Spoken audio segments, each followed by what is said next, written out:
This is long overdue. I'm probably gonna...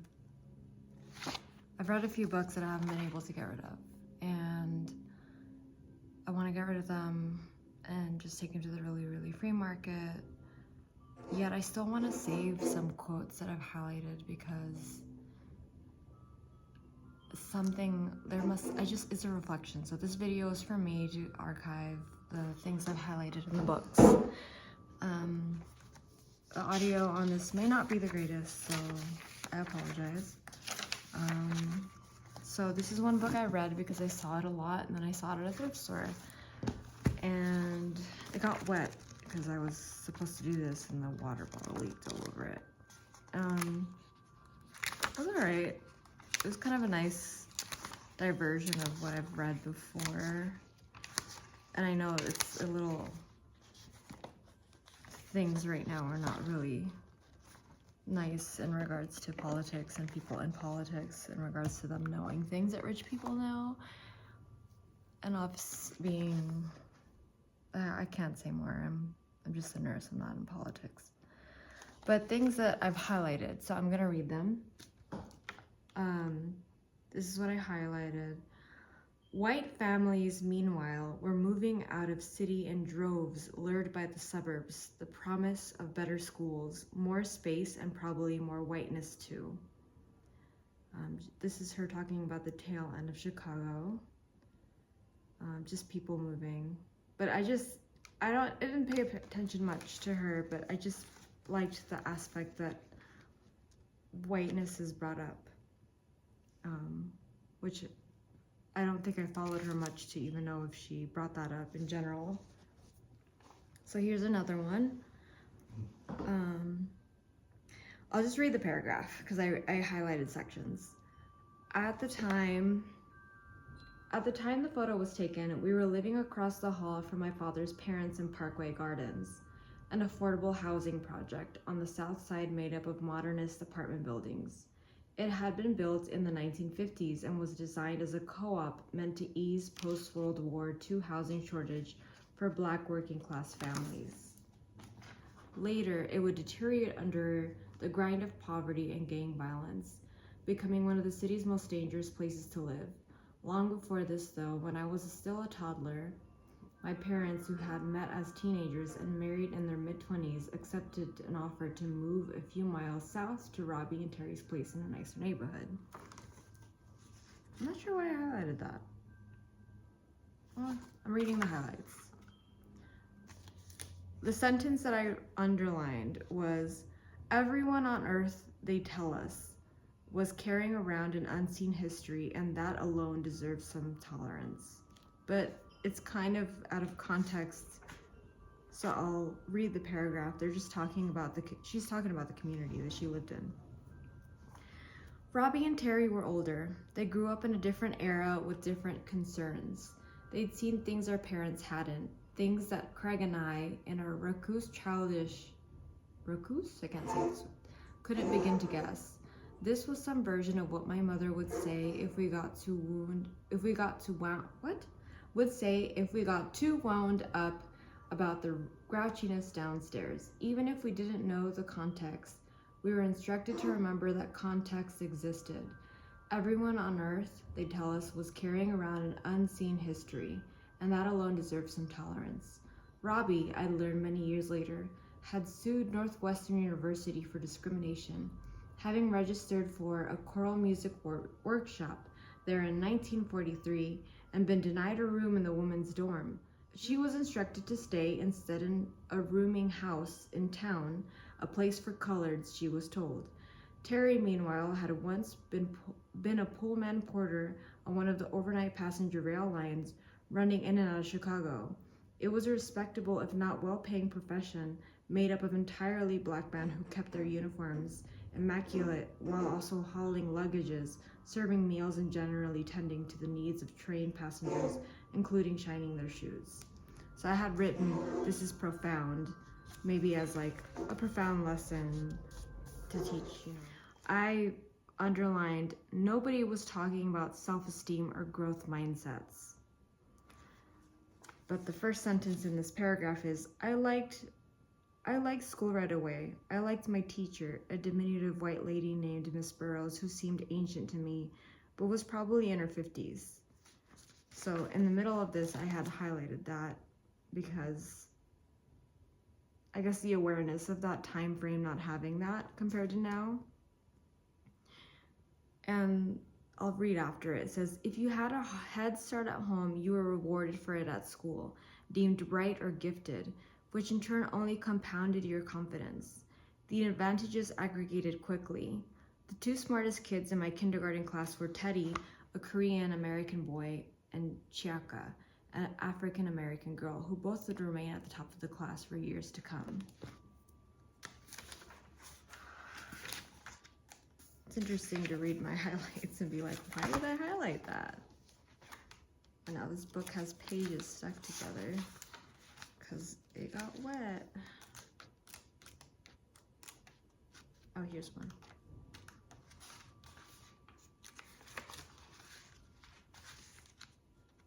It's like ASMR. So I underlined the sentence. I learned to keep my gaze fixed firmly ahead anytime. I passed a group of men clustered on the street corner, careful not to register their eyes roving over my chest and legs. So I'll read the first sentence, or I'll just read the paragraph. Like a lot of girls, I became aware of my liabilities of my body early, long before I began to even look like a woman. I moved around the neighborhood now with more independence, less tied to my parents. I'd catch a city bus to go to late afternoon dance class at Mayfair Academy on 79th Street, where I was taking jazz and acrobatics. I ran errands for my mom sometimes with the new freedoms. Oh, I'm like trailing. I ran errands for my mom sometimes. With the new freedoms came new vulnerabilities.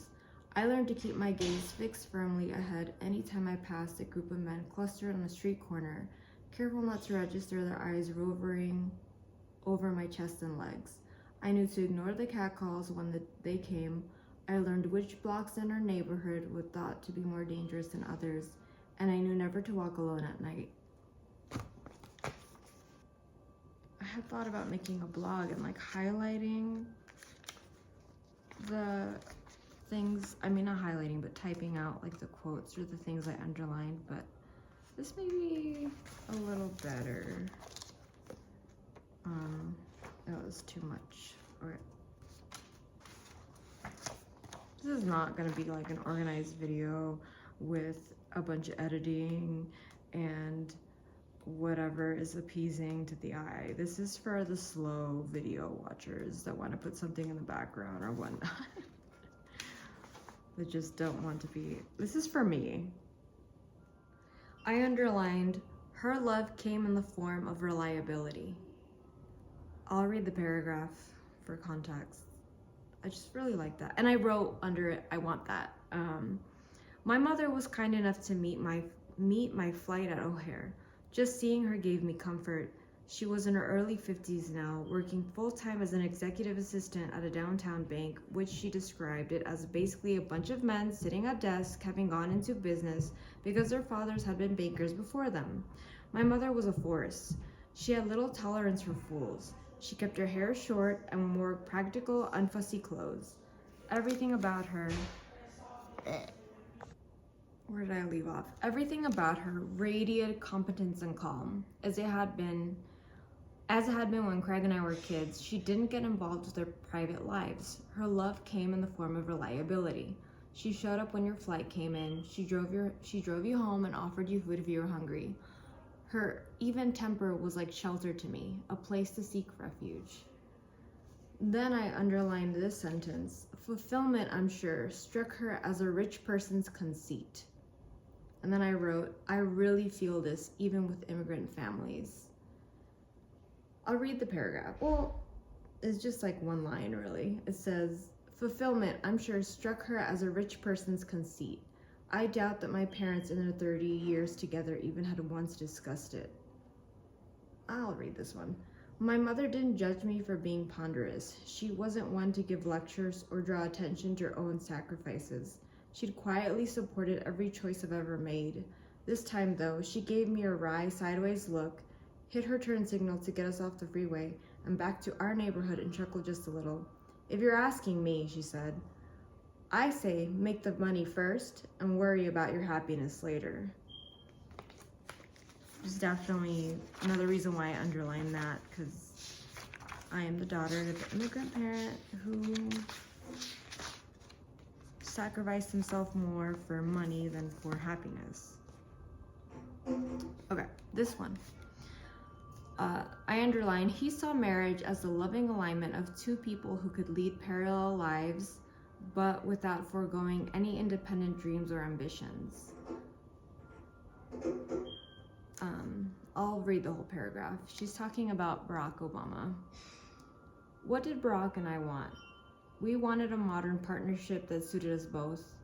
He saw marriage as the loving alignment of two people who could lead parallel lives, but without foregoing any independent dreams or ambitions.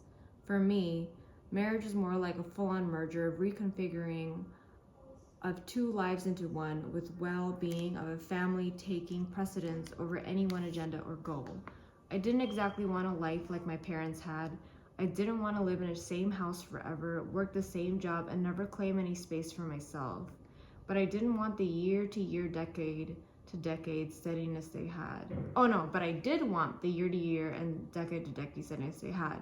I do recognize the value of individuals having their own interests, ambitions, and dreams, I wrote in my journal.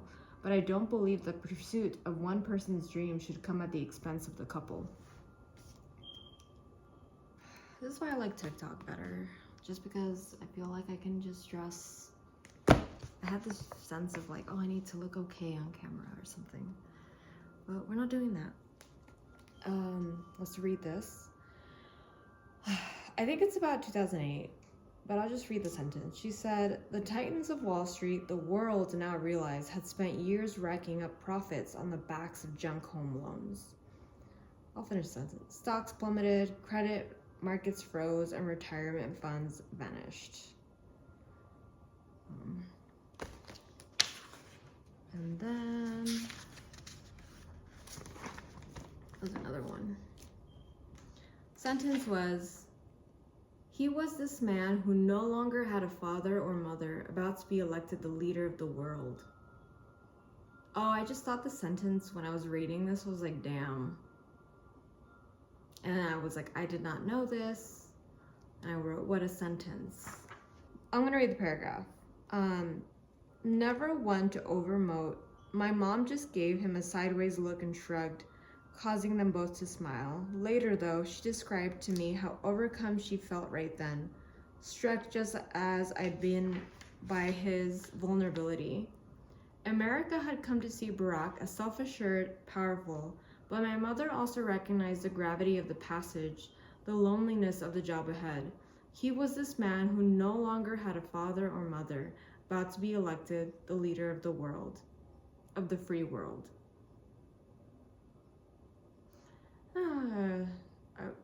I mean, that makes it like America owns like the whole world. It's so weird, but it's okay. This is Michelle Obama's book. The next time I looked over, I saw that she and Barack were holding hands.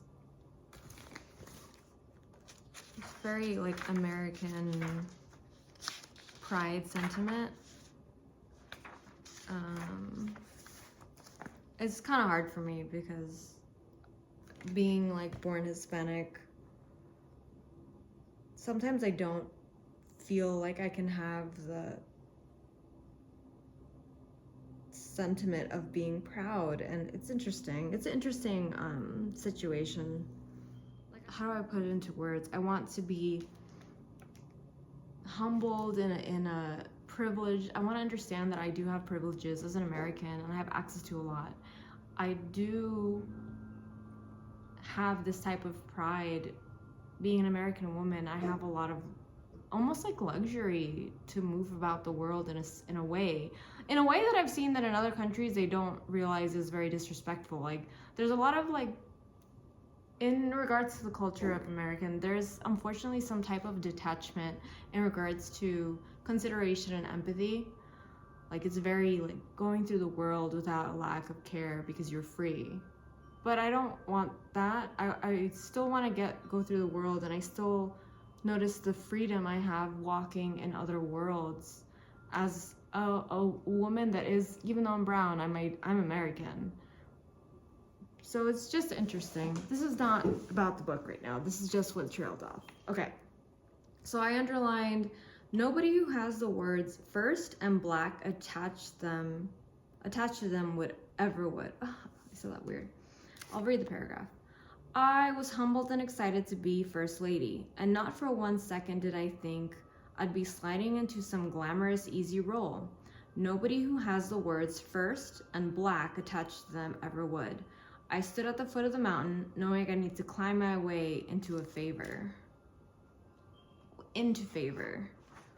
I think I just wrote the word crazy next to this, so I'll read it.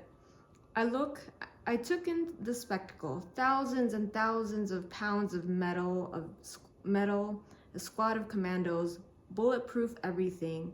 I had yet to grasp that Barack's protection was still only half visible. I didn't know that he'd also at times have a nearby helicopter ready to evacuate him. The sharpshooters would position themselves on rooftops along the routes he traveled, that a personal physician would always be with him in case of a medical problem, or that the vehicle he rode in contained a store of blood of the appropriate type in case he ever needed a transfusion. In a matter of weeks, just ahead of Barack's inauguration, the presidential limo would be upgraded to a newer model, aptly named the Beast, a 7-ton tank disguised as a luxury vehicle, tricked out with hidden tear gas cannons, ruptured-proof tires, and a sealed ventilation system meant to get him through a biological or chemical attack. I was now married to one of the most heavily guarded human beings on Earth. It was simultaneously relieving and distressing.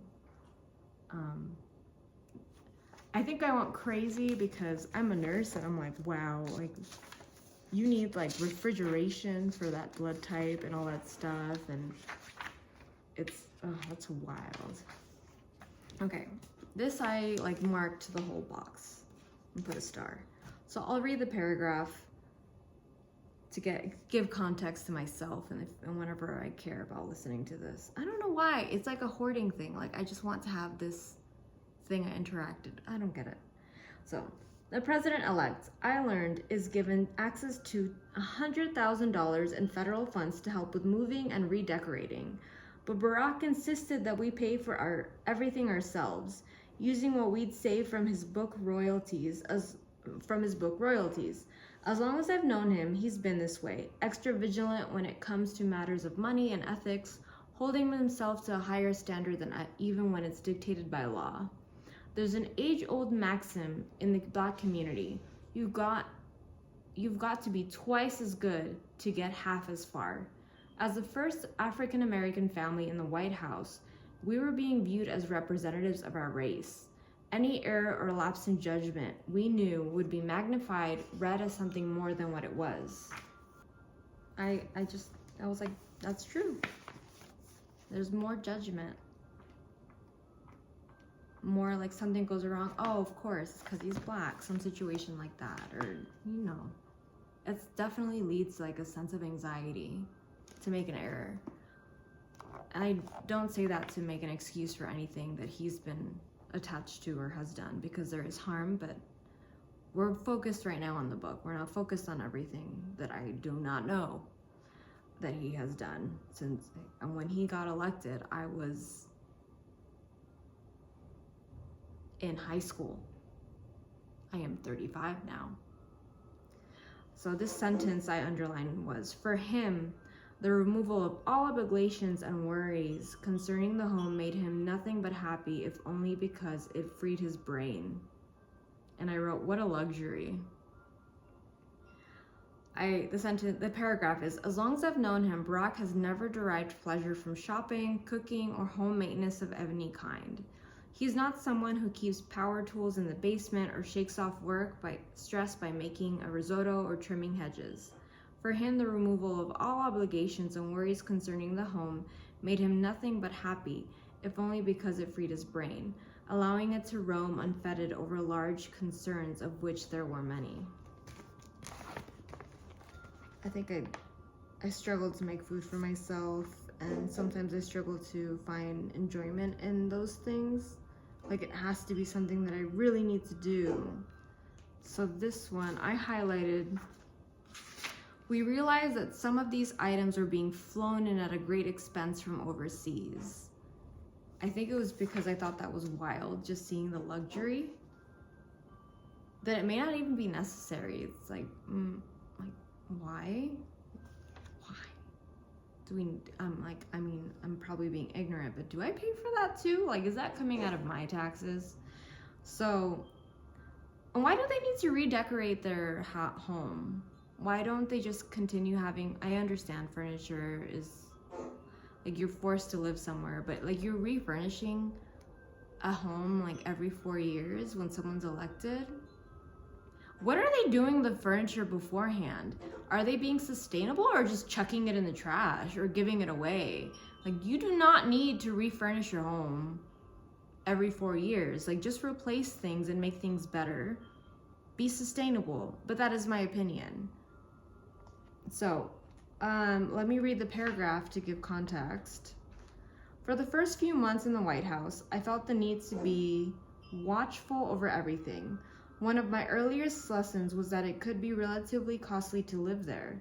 While we stayed rent-free in the residence and had our utilities and staffing paid for, we nonetheless covered all of other living expenses, which seemed to add up quickly, especially given the fancy hotel quality of everything. We got an itemized bill each month for every food item and roll of toilet paper. We paid for every guest who came for an overnight stay or joined us for a meal. And with a culinary staff that had Michelin-level standards and a deep eagerness to please the president, I had to keep an eye on what we got served. When Barack offhandedly remarked that he liked the taste of some exotic fruit at breakfast, or the sushi on his sushi on his dinner plate, the kitchen staff took note and put them into regular rotation on the menu. Only later, inspecting the bill, would we realize that some of these items are being flown in at a great expense from overseas. And that's when I thought that was wild. It's like, is that necessary? Like, you don't, like, there's an expense to it. Do you need to please the master? Okay. And realize, I guess, like, it's not. In the Oval Office, Barack swapped out a bust of Winston Churchill and replaced it with a bust of Martin Luther King Jr., and we gave the tuxedoed White House butlers the option of dressing more casually on days when there was no public events, introducing a khaki and golf shirt option. So this sentence, it was an unusual bird's-eye view of our country's leaders, an ocean of whiteness and maleness dressed in dark suits. The absence of diversity was glaring. Honestly, it was embarrassing for a modern, multicultural country. I think I need to read this whole thing. I took my seat that evening in the balcony between 14-year-old who'd written a heartfelt letter to her president and a gracious veteran of the Iraq War, all of us waiting for my husband to arrive. From where I sat, I could see most of the chamber below. It was an unusual bird's-eye view of our country's leaders, an ocean of whiteness and maleness dressed in dark suits. The absence of diversity was glaring. Honestly, it was embarrassing. For a modern multicultural country, it was most dramatic among the Republicans. At the time, there was just 7 non-white Republicans in Congress, none of them African American, and only 1 was a woman. Overall, 4 out of 5 members of Congress were male. That's changed now, but I am not very invested in who is in what position. I've just seen images of certain people. So this is a section I boxed. So I'm gonna read that whole paragraph.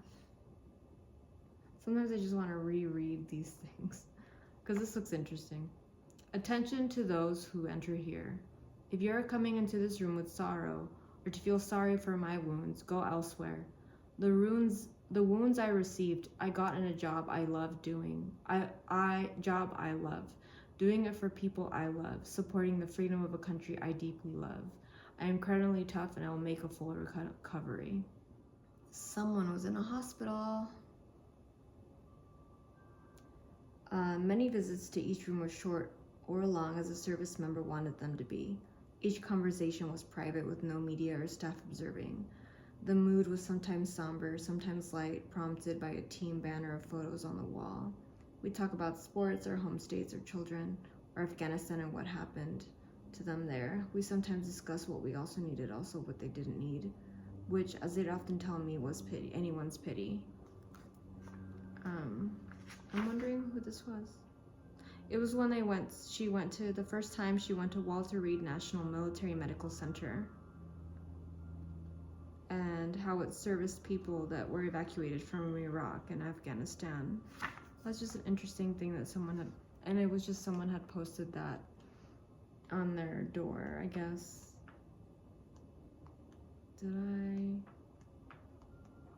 Sometimes I look through it and I'm like, should I reread this? I'm like, no, you already read it. If whatever comes out to you, comes out to you. There are more things to read. Okay, so that'd be the next line. So this one. Attempting to improve even one part of the food system, though, could set off adversarial ripples.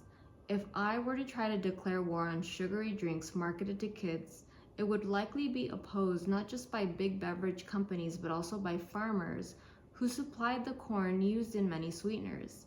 If I were to advocate for healthier school lunches, I'd put myself on a collision course with big corporate lobbies that often dictated what food ended up on fourth graders' trays at the cafeteria. For years, public health experts and advocates had been outmatched by the better organized, better funded food and beverage industrial complex. School lunches in the United States were a $6 billion a year business. That's about right. We definitely have an obesity situation here,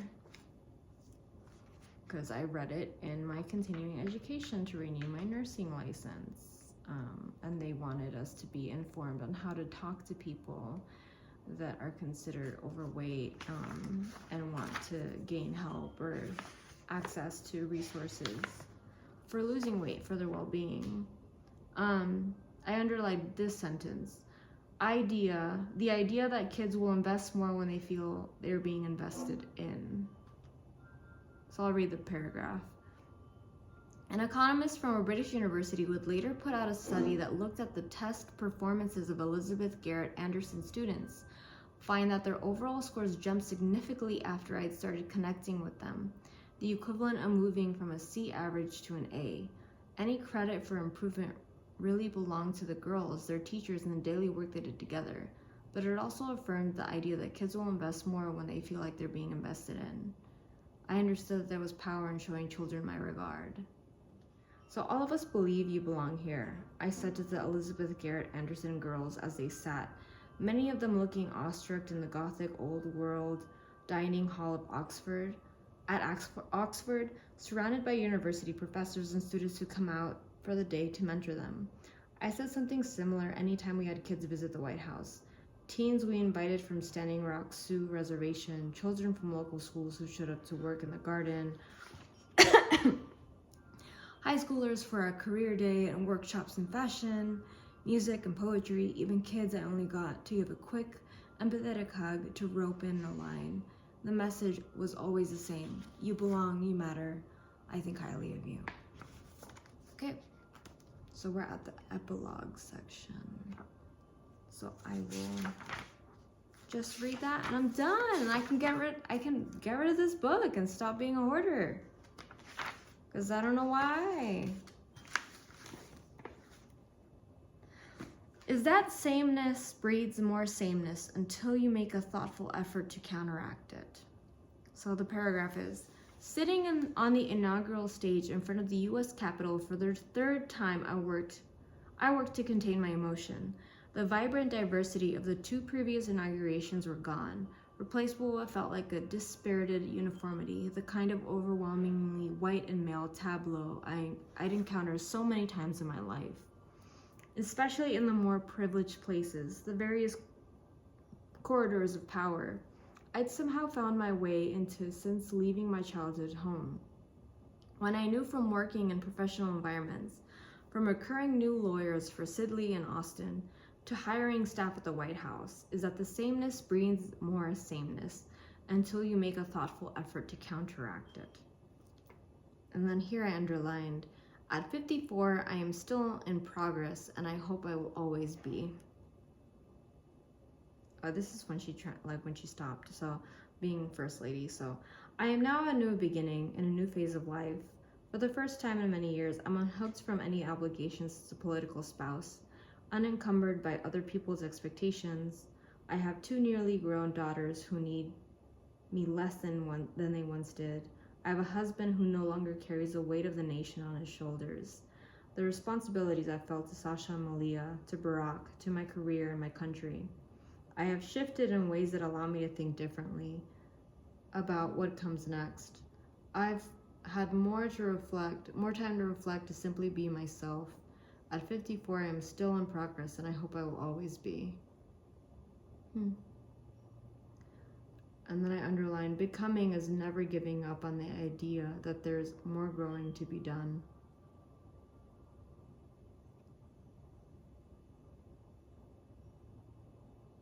I underlined, I continue to be put off by the nastiness. So I'll read this. I'll read this whole part. It's all a process, steps along a path. Becoming requires equal parts patience and rigor. Becoming is never giving up on the idea that there's more growing to be done. Because people often ask, I'll say it here directly. I have no intention of running for office, ever. I've never been a fan of politics, and my experience over the last 10 years had done little to change that. I continue to be put off by the nastiness. This just makes me think of Trump when he called this journalist or somebody a nasty woman, and it got like popular. Oh, look, an eyelash. Okay. The tribal segregation of red and blue. This idea that we're supposed to choose one side and stick to it. Unable to listen and compromise, or sometimes even to be civil. I do believe that at its best, politics can be a means of positive change, but this arena is just not for me. And that is it. My photos are cute. All right, this is going to the really, really free market if anybody wants it.